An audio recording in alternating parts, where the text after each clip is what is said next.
Good evening and welcome to Poland Daily. I'm Nicholas Richardson and this is the news. There has been success in the Polish-Ukrainian talks on the transit of food products from Ukraine through Poland.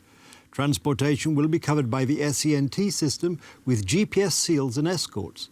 According to Polish officials, not a ton of Ukrainian agricultural products will remain in Poland. Konrad Chmiola of Telewizja Republika has the details. After Poland imposed food import restrictions on Saturday, talks with Ukraine continued until a compromise was reached today. Ukrainian grain entered the food and animal markets through a loophole. So-called technical grain, which is supposed to be used only for industrial purposes, was not subjected to a detailed inspection. Such mechanisms have been successfully negotiated. Not a ton of grain will be left in Poland. As far as security measures are concerned, transports will be escorted and we will install seals with GPS signals and electronic security systems. Of course, the cause of this confusion is the war and it's Russia's fault. That's why we need to act to prevent Russia from exploiting what has happened. We thank Poland for restoring Ukrainian grain in agricultural transit. We are sure that Ukrainian exporters will do this with full responsibility and in accordance with today's agreement.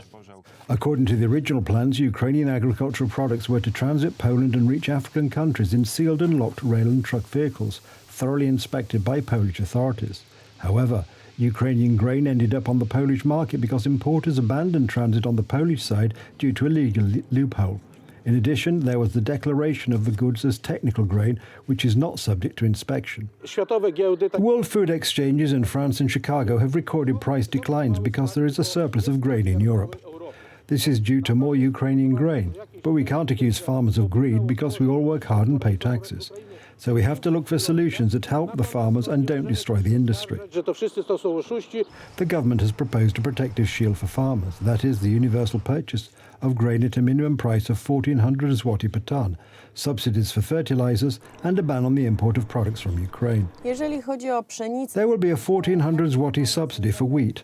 At the moment there is a problem with the sale of wheat because the price is too low due to the high supply, hence the subsidies. Right now the price is too low and farmers are reluctant to sell. No wonder. That's why we want to start these subsidies as soon as possible.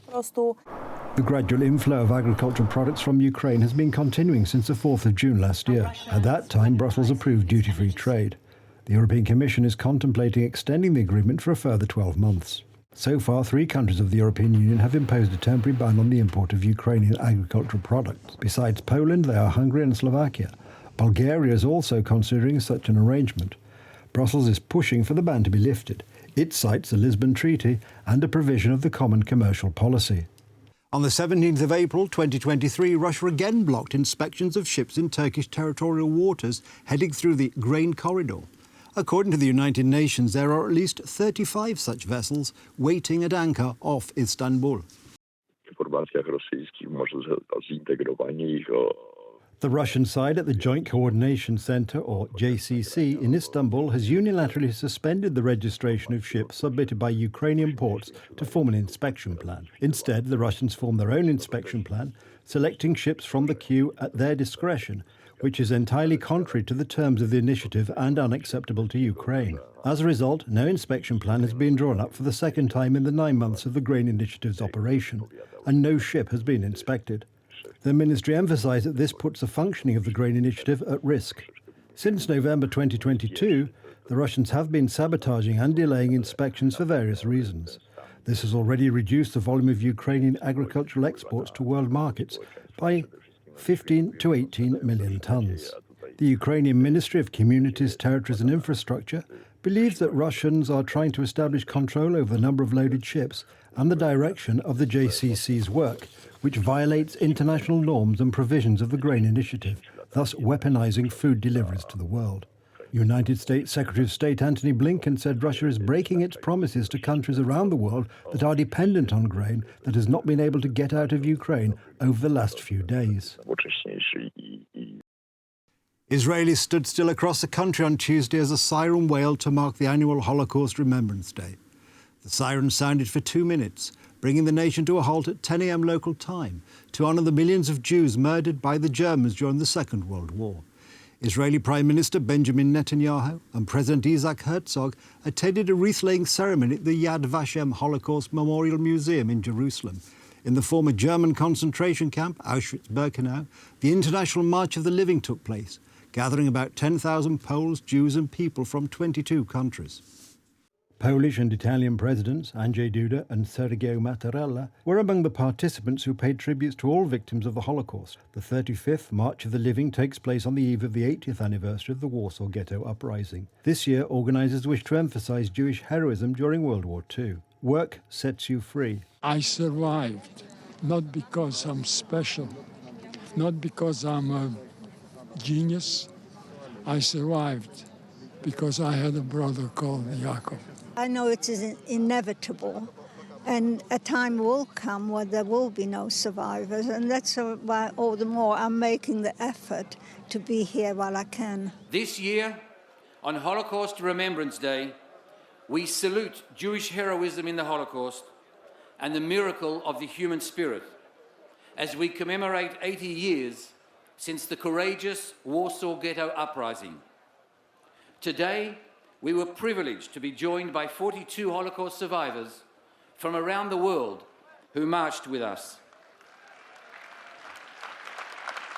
The International March of the Living is an annual educational programme that brings individuals from around the world to the site of the German Auschwitz-Birkenau concentration camp to study the history of the Holocaust and to examine the roots of prejudice, intolerance and hatred. In Warsaw, Mateusz Morawiecki, the Polish Prime Minister, has paid tribute to the thousands upon thousands of Warsaw Ghetto Jews killed by Nazi Germans during World War II. In a letter to the participants of a ceremony taking place before the official commemorations on Wednesday to mark the 80th anniversary of the start of the Warsaw Ghetto Uprising, Morawiecki said that, "Today we are recalling the tragedy of the Jewish and Polish nations. We are gathering on the eve of the 80th anniversary of the Ghetto Uprising to pay tribute to all Polish citizens that took up arms and said a defiant no to the German extermination policy," Morawiecki wrote. "Today we are also paying tribute to those Poles who helped them. The tragic chapter of our heritage is our common fate during the war, which is clearly symbolised by the monument to the common martyrdom of Jews and Poles in Warsaw and the mausoleum," Morawiecki went on to say. "Together with you, I bow my head and pay tribute to those murdered."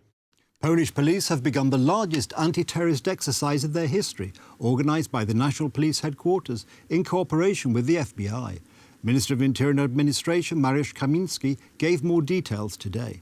Around 2,600 Polish police officers and dozens of FBI agents from the United States have been carrying out a joint anti-terrorist exercise in Poland, the Interior Minister has said. Apart from Polish police officers, the Wolfram 23 exercise involves paramedics, internal security agency officers and several dozen FBI agents. The biggest counter-terrorism training exercise in the history of the Polish police started yesterday, Mariusz Kamiński said at a press conference on Tuesday. It has been organised by the National Police Headquarters in collaboration with the Federal Bureau of Investigation of the US Department of Justice, or the FBI. As far as we know, it is the biggest ever involvement of FBI agents in Europe, Kamiński continued. The goal of the exercise is to practice responses to different types of terrorist attacks. We have to assume various worst-case scenarios, including the use of radioactive, chemical and biological materials, Kamiński said. Wolfram 23 started on Monday evening at 2 Warsaw metro stations and will conclude on Wednesday.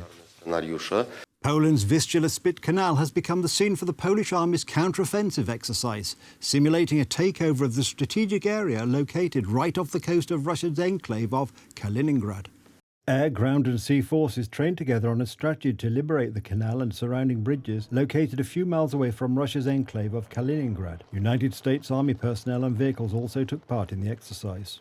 Our forces, the 1st Mechanized Battalion, will try to take over the bridge, and there will be also the Moscow episode. So lots of damage in the soldiers. So there will be the helicopter which will take the wounded soldiers, and basically also there will be the support from the Navy. So in this exercise engaged are the Navy, the land forces, the air forces and the territorial forces.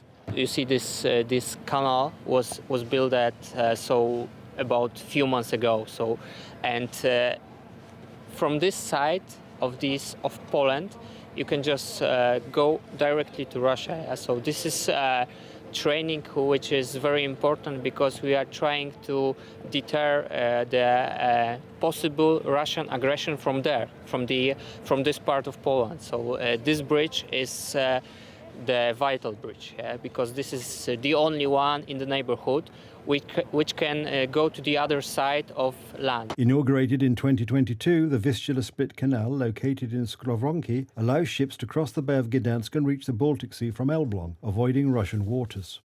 That's the news. Thank you for watching. Stay with us for the weather, Poland Daily Business and more programmes. But from me, it's have a good night and a better tomorrow.